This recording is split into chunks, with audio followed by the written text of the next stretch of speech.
They pretty much said, hey, we know you was having time bereavement. We know she passed away, but because she's not a direct family member, that they can't accept it. And I was like, wow, that's what we've come to. What is up, y'all? Welcome back to my channel. Y'all already know by the title, this is gonna be a difficult conversation, but I do feel like these need to be had more often. Y'all make sure y'all like, comment, and subscribe. Turn on those post notifications so y'all will not miss another video. Get your snacks, get your popcorn. I have my smoothie. This is actually a turmeric smoothie. I got this from Better Goods at Target. I will leave the link below because this is so good. Anyway, y'all, so this is what we're talking about. I pretty much started working at, I'm gonna say the company's name, it's no big deal. I work for Chewy. It is a at-home company that sells dog food. I started working there in April 2023, and it was good. The training was great.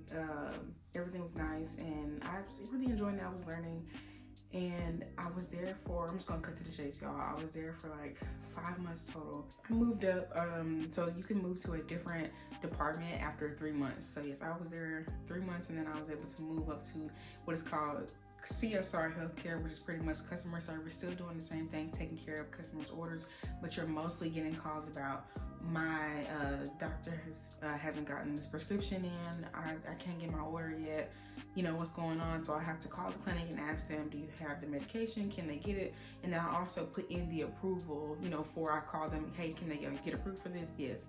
So that was my job for like a month before all this happened. So the chaos started with them because of my godmother's passing, and today is actually the day that she passed. So it's been a year, so it has been a while, so I was really debating about talking about it, but it really needs to be shared, so I'm gonna go ahead. Pretty much what happened was, it was August 20th. My mom told me on my lunch that they called and said that she was in hospice. So I'm like, okay. I just talked to her and she had surgery and she was okay. So that's why I said things was just out of whack. You know, I hadn't talked to her in maybe a week or so, probably maybe 2 or 3 weeks actually, because I was trying to let her recover. And she told me, only reason why I didn't call is because she said she would call me, and I knew something was off with that too, because maybe she knew and just didn't want to tell me. But anyway, I told them that. I called them. I told them, like, you know, she's in hospice, I don't know what's going on. And then literally the next day, my sister told me that she passed away, and I was like, oh, I was just, and the hardest part was that the day before she passed, I was having to still take calls, and I couldn't leave work because I didn't have any UTO, which is what I'm gonna get into, UTO later. So I didn't have any UTO, so I had to stay at work. So a lot, like, I was getting calls about things that were making me pretty much sensitive. Y'all know what I mean. I don't want to say it on camera. So yeah, when it comes to UTO is pretty much unpaid time off. PTO, paid time off. The rules were, you only get about 40 hours for 6 months to use, so you have to use it wisely. And I had pretty much used quite a bit, but just only when I really needed to, and I couldn't be at work. But it got down to the point where I couldn't really take any. So what ended up happening was, I told them everything. I made sure the day they found out she was in hospice, I let them know. When she passed, I let them know. When I needed time off, I submitted to something called absence request or something like that. Absence one, something like that. So basically what they did was they took all the hours that I was out, because I was off for a week. So it was just that I called in because I was still trying to get all of my hours submitted to make sure that it was counted as bereavement. And do y'all know that all those hours, and I'm talking about, I almost had 0 left for UTO. They put all those hours. So I had about 40 or 50, maybe 35, 40 hours. Let me also add that it is not an issue about my hours being low. Like, that was not something I was worried about, because I was not going to take off anymore because I knew my hours were about to start over. The problem was that I was trying to get help with the situation by explaining how I didn't have a lot of UTO left, and then her sudden passing, and I have to be there, and nobody was actually moving to try to help me, and time was going by, and it was just looking like I was just taking off because I didn't want to be at work, when the only reason why I took off was because of the situation. There was a person that I talked to about it, and she said, well, should I just go ahead and put you off for tomorrow? And I was like, oh, okay, well, I really do, because I need to try to get everything done to help her and my godmother. And it's the fact that she went ahead and put it against my UTO, knowing I was already about to be negative. It was things like that was like, oh my God. And UTO time, negative. And you know, when you go negative with that rule, as far as only having 40, and you go over, that's normally like a write-up, and then there's a warning, verbal warning, and then in so many, and then you get terminated. They just literally took all those hours from me being at her funeral. Plus I was part of her paperwork. I'm not gonna get too much of that, but I was pretty much in having to take care of her funeral arrangements, I told them all that ahead of time. And I was reaching out online, reaching out through chat, and they would get to my stuff, give me a case number, and it would just sit for 3 or 5 days. And I'm like, okay, talk to somebody else. Even my manager tried to help me. Shout out to her. Y'all, they just pretty much counted those hours towards me, against me, and was like, oh, well, you went against the UTO, so we have to let you go. Actually, they didn't even let me go. They had my manager let me go. That's really the guy. So that's why I said, that is pretty much what happened to me. They pretty much said, hey, we know you was having time bereavement. We know she passed away, but because she's not a direct family member, that they can't accept it. And I was like, wow. That's what we've come to. We have to be a actual, you know what I'm saying? Like, let's be human here. I'm sorry, y'all. This is like maybe 2 or 3 weeks later. I was having trouble with storage, but as I was saying, they wanted me to have empathy for the customers, which is I very much do. But it's the fact that I couldn't even get that same thing in return. I'm the one helping you be able to have these customers and keeping money coming in your business. It really just taught me, like, girl, kill all of that other stuff. It's just not gonna work to me, because it's like, if they're needing you for this job and for you to make them this amount of money, and a lot of times they try to make it seem like it's about the people. And in that situation, this is just me personally, in that situation, not every job is like that. I've had some really good jobs, but this job specifically literally speaks and pushes empathy and being there for the customers and caring when their dog is sick, caring when their dog passes away. And the second I lose my godmother, and then that's what I get. And I was letting them know literally every time I needed to call, every day. I was gone for a week. That's really what the problem was. We only get 3 days, y'all, for bereavement. You get 3 days off and then you are back at work. That situation wasn't me just attending somebody's funeral, paying my respects and going home. I literally had to help plan the funeral. I had to call insurance, and while trying to grieve, while trying to figure out what's going on with my job, this was a lot. I had never been through nothing like this before. Even the person with the insurance company was like, just make sure you're being careful, make sure they're not talking you into doing anything that you don't need to do because you're young, you've never done this before. So I had a lot of stress, and on top of that, the way I found out she passed was that's another story for another day. It was like all just, one day she's in hospice, next day she's gone. Like, I didn't get so much, y'all. I have to go into that later. You receive a handbook every time you get onto a job. It is a lot of writing. It is just like that big old terms and conditions that we get every time we buy a phone from Apple, and you hit accept, or I read it and you didn't read it. You read those things. I don't care how long it is. Read it, because if it wasn't for me making sure that in that handbook, it literally said local family members when it spoke about bereavement. Local family members is not specifying whether it's a mother, sister, brother, aunt, stuff like that. They say because she wasn't a direct family member, but direct family member was not in the handbook.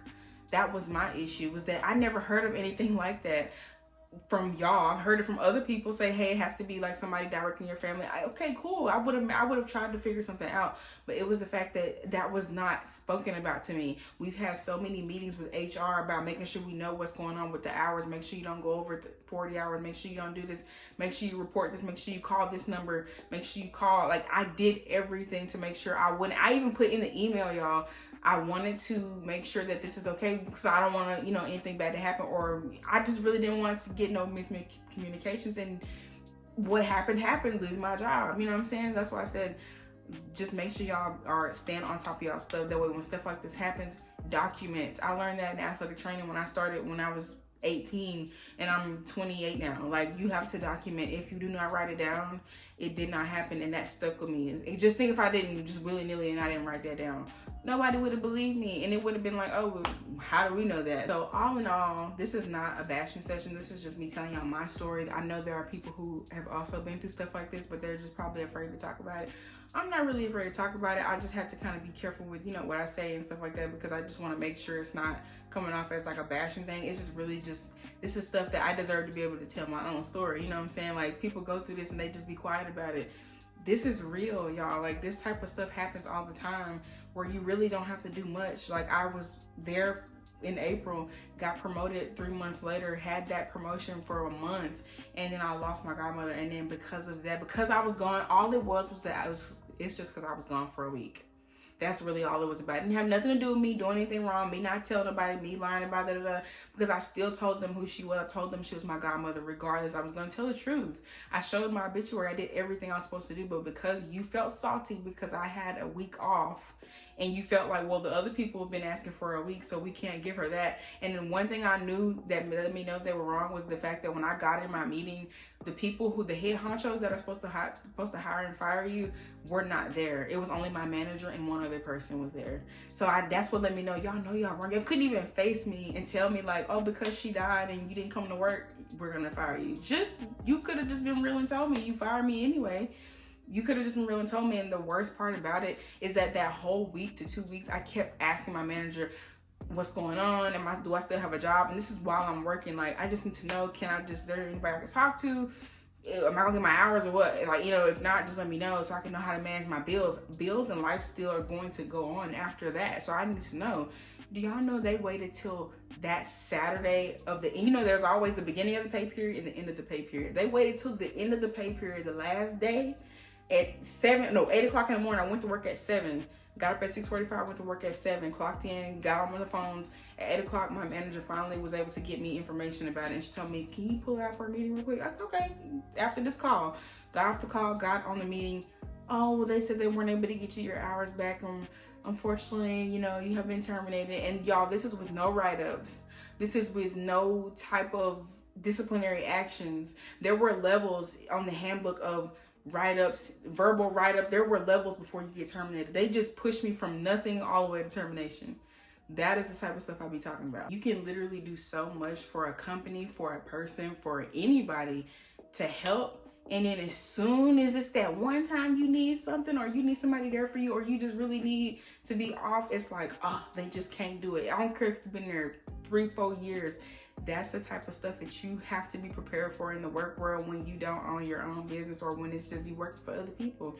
So my advice is, if that type of stuff is just something that you really don't want to deal with, make sure you have all your ducks in a row to where you don't have to really do it long, or you're somewhere, you're blessed to be. A lot of people are blessed to be in positions where they work for people that care, that are good managers, just good vibes. And I am so happy for people like that.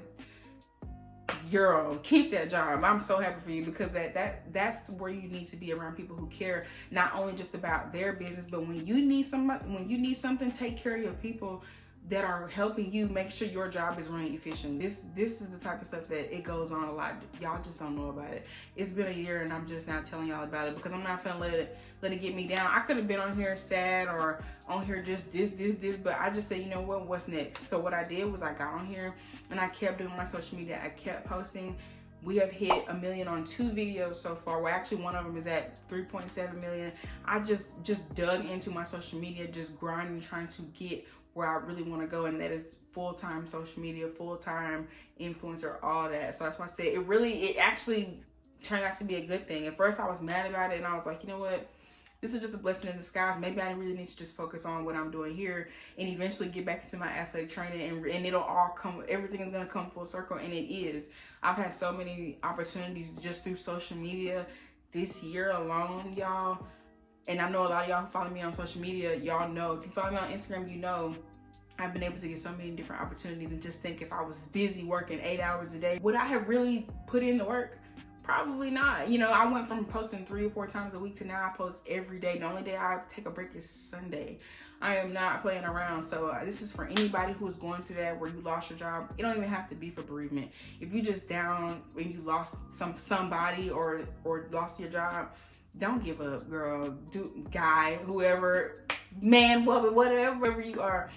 Do not give up on anything that you really want to do. Don't let roadblocks keep you from feeling like, okay, you know what, this ain't gonna work. No, just figure out another avenue. Now, if it gets to a point where you realize, okay, this is probably just not for me, then you move on to something else. You know what I'm saying? One thing you need to do through all of it is keep God in the center of everything that you do. Pray about it.